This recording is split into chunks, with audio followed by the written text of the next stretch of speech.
it's accepted among a lot of scholars that the Josiah reforms are historical and they actually happened. Maybe they did, maybe they didn't. But what you just said is something kind of profound, because if the Josiah reforms happened, then they were supposed to have happened before Judeans went down to Elephantine when they're being sacked by the Assyrians, right? Yeah, yeah, yeah. So I don't know. Like you, I also don't know if there were any Josiah Reform. What I do know is that there are authors of biblical texts that tell us the story about Josiah, right? So this will maybe we'll stop talking about Elephantine for a second, since you brought this up, Okay. and this ties into what I was talking about before, the difference between history and stories. Biblical texts clearly are important for the stories that we tell, in synagogues and churches and around the table, in Sunday school. These are things which the biblical texts are critical for the stories that we tell. The question that we can ask is, are these texts useful for the historian? Right? Are biblical texts useful for the historian, for somebody who wants to do history, this academic inquiry into the past? And the answer that I'm going to give you might be different than what you've heard before, what people have said before. But I would say that biblical texts are extraordinarily important for history. These are historical texts.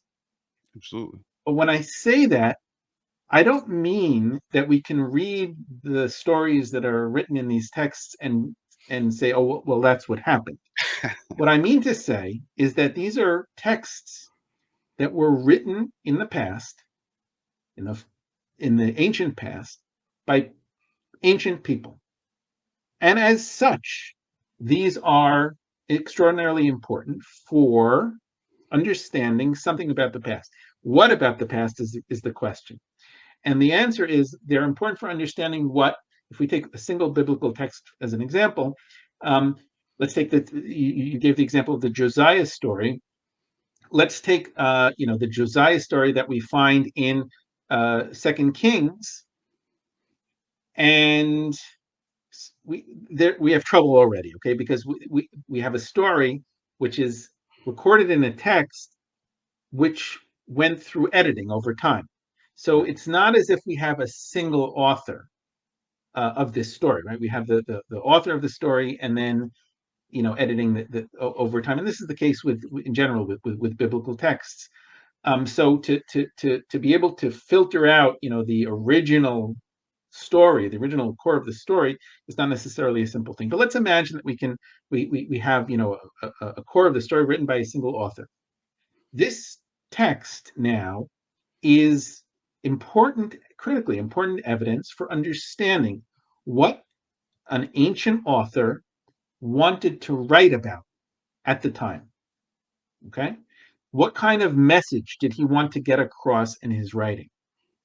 Right? So we have a little window onto the brain of a single individual who authored this text. We now know what this individual wanted to get across to his readers, to his listeners.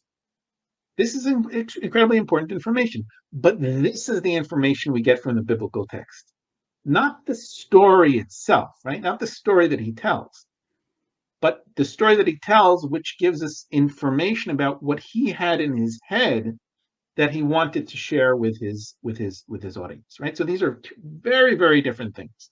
If we again take the example of the Josiah story, the fact that this story was written doesn't make it likely that the story that's told happened, right? It doesn't make it likely that Josiah had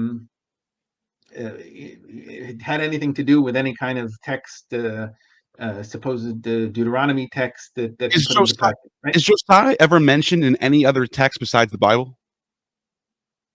Well, we have more than one story about it, but no, we don't have anything outside of the biblical texts, any references to any such thing. And And lacking this, does it mean that it didn't happen?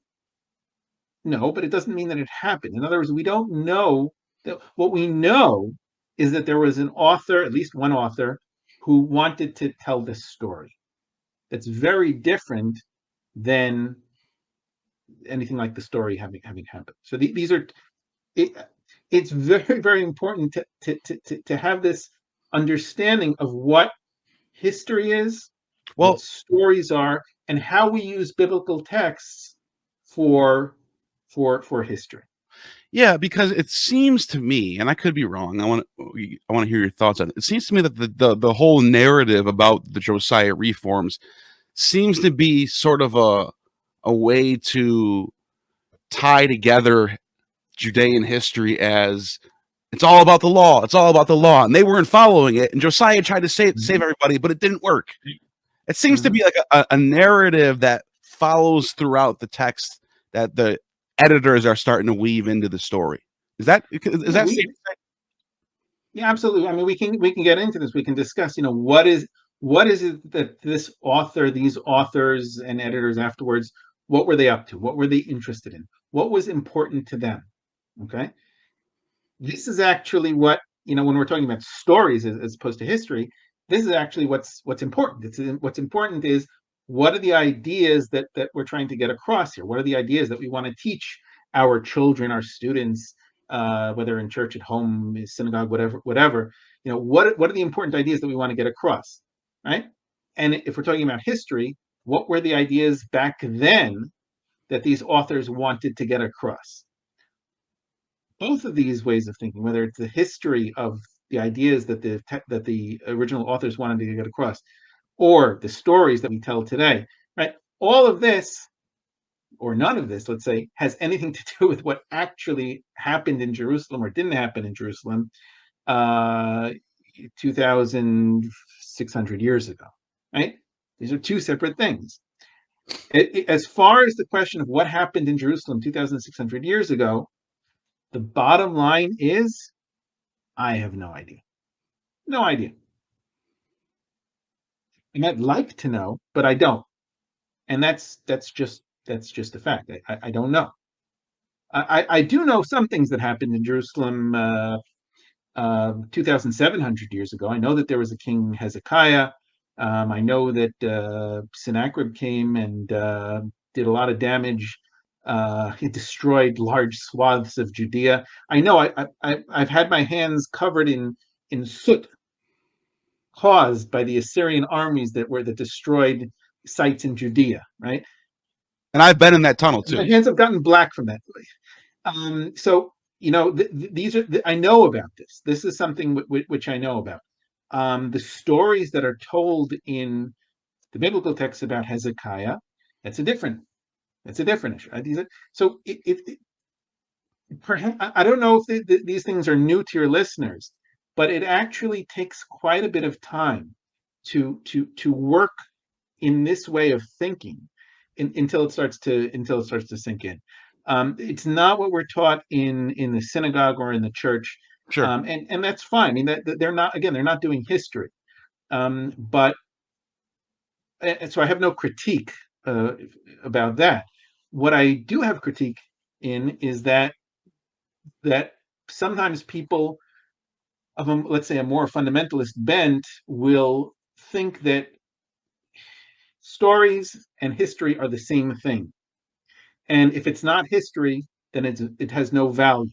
Yeah, but then And they have this you ask thing. them about Romulus and say, "What about this story about Romulus resurrecting?" They're Yeah. like, "Well, that's not true." Like, so it's very selective about that. So, but yeah, no. No, okay, so no, so the story about Romulus, for example, today it's not a particularly important story. I don't know of any cultures that's these No. are stories which we tell our children, and they're fundamental.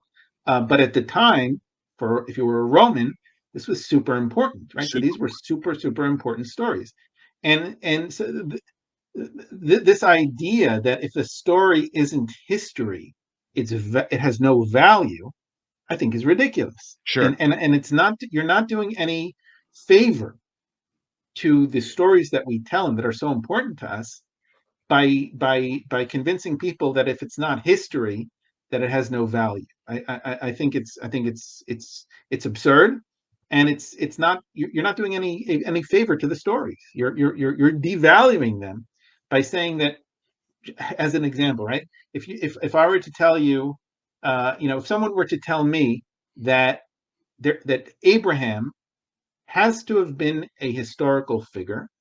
If someone were to tell me that Abraham, all the stories we have about Abraham have value only if Abraham was an historic figure, and if he wasn't an historic figure, then it's all lies and it's valueless. I would say you've taken away all the value of the stories about Abraham, right?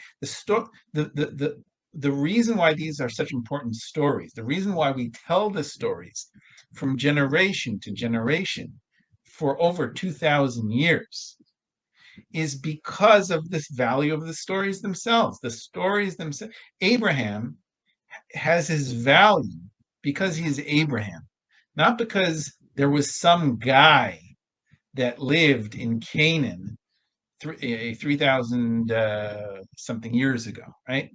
It's not because of some guy that that ate food and went to the bathroom and did all these things. That's not where the value lies. The value lies in stories, right? So I think we're not doing any service to the stories by insisting that they also have to be historical. So it's a fun way. It's a funny way of thinking, right? Something that most people are not used to thinking in this way. But if we and I don't think everyone has to necessarily, consider these things. This isn't necessarily so important, as long as we don't deal with history. If we're dealing with history, we have to know what we're dealing with. We're dealing with something very different than the stories. These are just they're different genres. They're different genres of thinking. They're different genres of evidence that are necessary. These are just two completely separate things. I couldn't agree more. And I think ever since I started to see the Bible in that way, I actually view it more positively. It has a lot more. I have a lot more respect for it. I actually love the Bible. Absolutely. Absolutely. It's this beautiful tapestry of history, mythology, and legend, and sacred poems. It's just like this amazing thing. Whether it's historically accurate or not, it still is a beautiful, beautiful text. And I had a footnote in Elephantine that I wanted to go back to because you mentioned Hezekiah. We have existing archaeology that tells us what happened in this period, that Hezekiah was a real king and that there was he had trouble against Babylon or whatever. And as you mentioned, later on the Assyrians come and sweep all the way through the west, and they conquer the north, and they go all the way down to Jerusalem, basically surround Jerusalem, and everyone's fleeing to the south, trying to get out of there, going to Elephantine. And we have all this evidence. We have, from what I heard from Gad Barnea, thousands of various ostraca, fragments, papyri, inscriptions, adding up to the thousands of data that we can go off of. And so I want to start off with a blunt question, and then you can take it wherever you want to take it with what you want, however you want to take this. But I have my blunt question that I wanted to ask Gad, but I never asked him, is that the fact that we don't have a mention of Moses, Noah, or Abraham anywhere in all these thousands of texts, do you think it's, I want to phrase this right. Do you think it's a legit hypothesis to say that the Torah didn't even exist yet before Elephantine? Okay, so again, we need to be careful when we talk about exist. What do we mean by exist? Do we mean that did it exist anywhere? Was there any scroll that had texts that look anything like the Torah that we have today? That's one question. The other question is, did people know about this? Did ordinary people that you would meet in the street, if you were to stop someone in the street and say, hey, you know that story about Moses, Mount Sinai, 10 Commandments? Does any of that ring a bell to you? That's a very, very different question. And again, I want to stress, it's the first question that scholars usually ask. The second question about what the ordinary people know about is a question that is almost not asked in scholarship. It's just, for some strange reason, it was surprising to me when I discovered this, that scholars just aren't interested in this question. Um, there's one scholar, I won't mention his name, but as I was writing my book, I was arguing with him about a very specific detail. Again, I won't get into. And I was going back and forth, and I couldn't understand where the disconnect was, why I wasn't able to get through to him the point that I was making. And at one point in our conversation, I said, but how do you know that the farmer, the craftsman, the ordinary person that you meet in the street, knew anything about this? And his answer was, who cares about the farmer? And it was at that moment that I realized he actually didn't care about the farmer. And most scholars don't. I couldn't even imagine, before that conversation, I couldn't even imagine that was the case. I thought, of course, people, we're talking about ordinary people. We're talking about 99.999% of the population. The intellectuals whose writings have been left over in biblical texts and other texts, other literary texts, made up a tiny, tiny, tiny proportion of the population. So, it's interesting what they wrote, but I would think that scholarship should be interested in what 99.999% of the population were thinking and doing, and so, but scholarship generally doesn't ask these questions.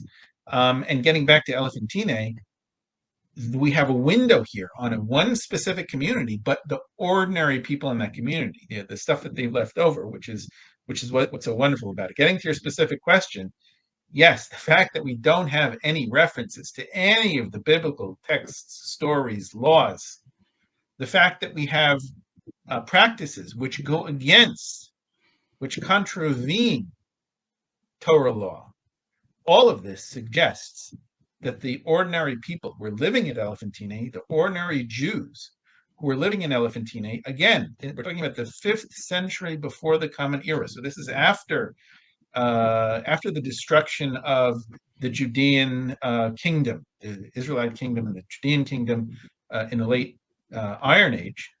This is, 100, 200 years after this. This is significant. Yeah. It's funny that you said that, because I was talking to Flynn Dibble, who's an archaeologist that focuses mostly on Iron Age Greece. He said that's like his main, mostly Iron Age Greece or classical period Greece. He says that Homer was such a huge paradigm shift in the culture that everyday houses that they find archaeology, the pottery, whatnot, is all influenced by Homer. They're all like big Homer fans. But at the smaller sanctuary sites, it's lower legs. And then by the classical period, the lower legs almost all disappear, except for in household sacrificial deposits. And so what I think is that people are responding to Homer. Homer makes it orthodox. You only burn the thigh bone.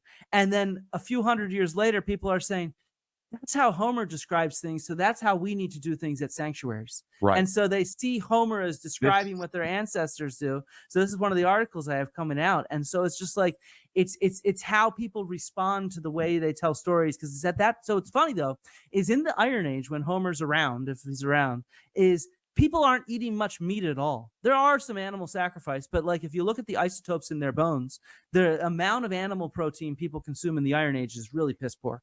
People are mostly starving. But by the classical period, people are on average eating a lot more animal protein. They're having much larger sacrificial feasts. They're now living in large cities, and they see these sacrifices from Homeric poetry. And probably back in the Iron Age, the people are like, oh, I'm so hungry, I want meat. I'm listening to this story about everybody stuffing their face with meat, and it's like food porn. To the people in the classical period, it's like, that's how our ancestors did it, so we're going to do it like this. Right. And so it has a totally different meaning for them. It's such a huge... So that answers... I'm curious to see how... Yeah, okay. I'm saying that kind of answers your question on the ordinary people are... There's no doubt that the ordinary people... And now Now, the reason why I bring that up is because in Elephantine, there's a whole different kind of culture going on. They're not just and it's not just Yahoo. They're also, they're following other gods and stuff and whatnot. But there is also, if I'm not mistaken, and I could be wrong about this, there is also an elitist culture in Elephantine that follows Yahweh and has correspondence with Jerusalem, or no? Okay, so yeah, if you want to use a term like elite, I think it's legitimate. We can certainly talk about, a hierarchy of a social hierarchy that you have in any community. So the people that are writing to the high priest in Jerusalem from Elephantine, clearly these aren't, they're not the lowest rungs of society. These are going to be the Right. leadership of the community. For sure you have that. But if we look overall at the corpus of writings that we have from Elephantine, we really have a great window onto the community as a whole. So you have everything, right? As opposed to the biblical texts, which are written only by intellectuals that are writing high literature. The material that we find in Elephantine is material that reflects ordinary people, right? We also have ostraca that are written by just ordinary people that are writing notes to each other.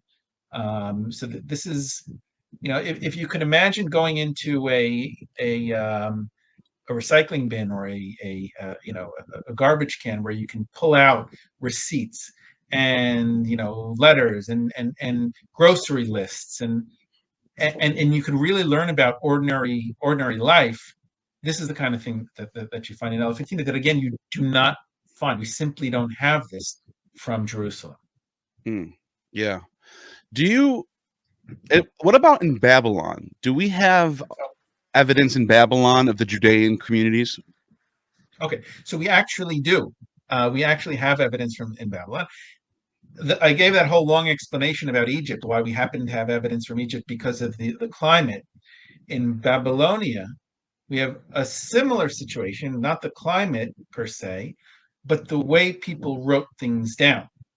In Babylonia, so again, I said that writing usually takes place on organic material, whether it's paper, papyrus, parchment, leather, skins. In Babylonia, they wrote on a different kind of material. They wrote on clay tablets. And it happens to be that clay tablets are not organic, right? They survive forever. What is clay? Clay is dirt. It's a certain kind of dirt that you add water to, and you once you dry it out, and certainly if you fire it, you put it into very very high heat, it hardens and then it becomes like pottery, and it lasts forever. So that's the reason why we have so much documentation from Mesopotamia, from the area of Babylonia, because they wrote on these clay tablets. So we actually do have documentation on clay tablets written in cuneiform, which have survived from Judean communities in Babylonia. It's kind of funny that we have this documentation from Egypt, we have documentation from Babylonia, from the homeland, from Judea, from Jerusalem. We have almost no writing. I say almost, and again, I'm actually talking about all periods of time. From the Iron Age through the Persian period, through the Hellenistic period, through the Roman period. We almost have no writings from Judea. Now, when I say that, people are thinking, well, wait a second. We do have writings from Judea from the Roman period, from even the Hellenistic period. From where? Dead Sea Scrolls, right? Oh yeah. Why are the Dead Sea Scrolls so important? Exactly because of this. Because they're written on organic material. They're written mostly on skins. Some papyrus, mostly on skins, which happen to have survived because there was this strange group of people living in the desert. Who goes off to live in the desert unless you're some strange sect? Right. These weird people that were living in the desert who happened to have put some of their texts into caves. That's the only reason that these texts have survived. Right. So we have these small windows onto the past of extensive writing from places like Egypt, from Mesopotamia, from the Judean Desert. Hmm. You always have to remember that most of the people were living not in Egypt, not in Mesopotamia, writing on clay, not in the Judean Desert. Most of the people were living in normal places, Right. and writing. They were for sure. They were writing, but their writing simply haven't survived. Does the Babylonian literature, the little that we have, give us any insight on anything? What do you think? So it does. So it does, and I actually do talk about this in the book. So as an example, let's look at names that Judeans were giving their children. So Judeans were giving their children names which have a theophoric element, meaning they have a divine name stuck in there in the name. My name is Yonatan, and that's a theophoric name. It has the Yo, which is for the Jewish God, Yud He Vav He, so the Yud Vav. Natan means gave, so Yonatan. Another famous individual these days, Netanyahu, right? The same idea. Natan gave, Yahu. So theophoric names that have the name of the Judean God. Well, people that have names like that give their children names that have other foreign gods like Marduk, Ishtar, and so on. That's an indication that something's going on, right? If today you were to have a Jewish person giving their child the name Christopher, that says something. Christ bearer. Okay. So that's why would a Jewish person give their child that name? That supposedly one would think that would say something about that particular Jewish family or that community where a name like Christopher might be. I don't happen to not know any Jews who are named Christopher, which probably says something. Right. So there we go. We also have Judeans taking oaths by foreign gods. So these are the kinds of things that if we're interested in cult and culture, these are the kinds of things that we can learn from these texts.